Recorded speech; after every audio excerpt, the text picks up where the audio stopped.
Now, as good Americans as they are, they believe that America's survival and security is directly related to Israel's.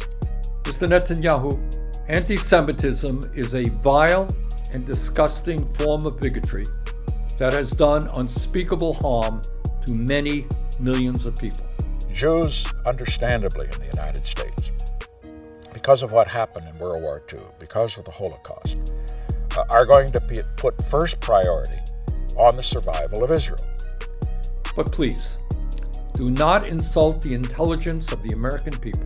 And the fact is that every Jewish prime minister that I have known has enlisted American Jews to bring as much pressure as possible in the political process on American presidents. That's understandable. I don't object to it.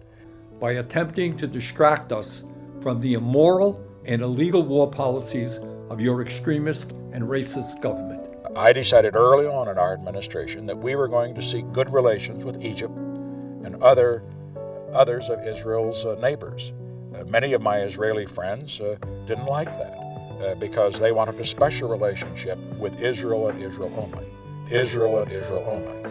It is not anti-Semitic or pro-Hamas to point out that in a little over 6 months, your extremist government has killed 34,000 Palestinians and wounded more than 78,000. If TikTok wasn't so overwhelmingly pro-Palestinian, it would not have been banned. 70% of whom are women and children. Mike Gallagher, the man who wrote the TikTok ban, actually receives the most money from Palantir Technologies. It is not anti-Semitic to point out that your bombing has completely destroyed more than 221,000 housing units in Gaza. The company that is currently providing Israel the AI tools it uses to select targets in Gaza. If Israel has to stop bombing civilians in Gaza, then that hurts Palantir Technologies and by extension, Mike Gallagher. Leaving more than 1 million people homeless, almost half the population. Of the Holocaust. Here's Senator Ted Cruz, another sponsor of the TikTok ban. It is not anti-Semitic to note that your government has obliterated Gaza's civilian infrastructure, electricity, water, and sewage. In Congress, saying that TikTok needs to be banned because it is anti-Israel. Let me explain something about what is called the Jewish lobby in this country.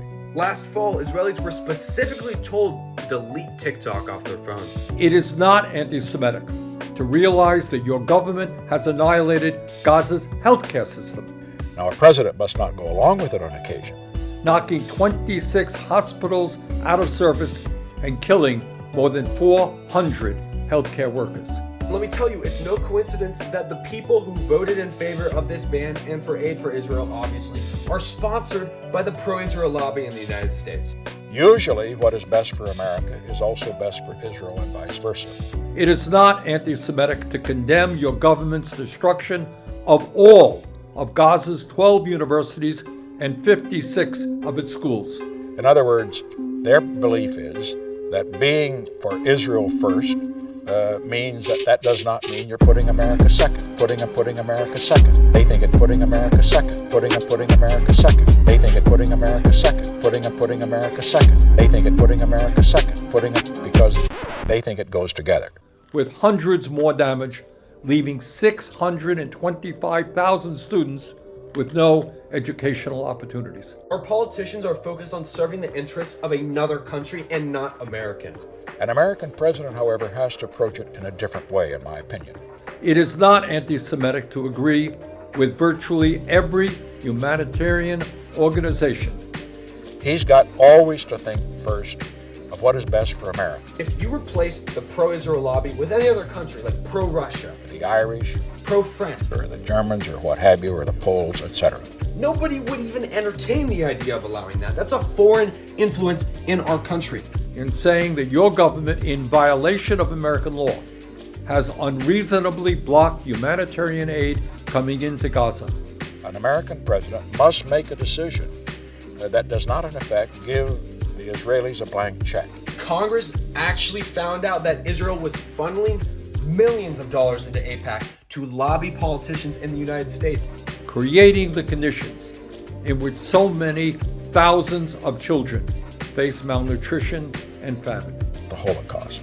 Do not use anti-Semitism to deflect attention from the criminal indictment you are facing in the Israeli courts. Israel's interests are better served to have the United States a friend of Israel's neighbors and potential enemies than to leave a vacuum which the Soviet Union would fill.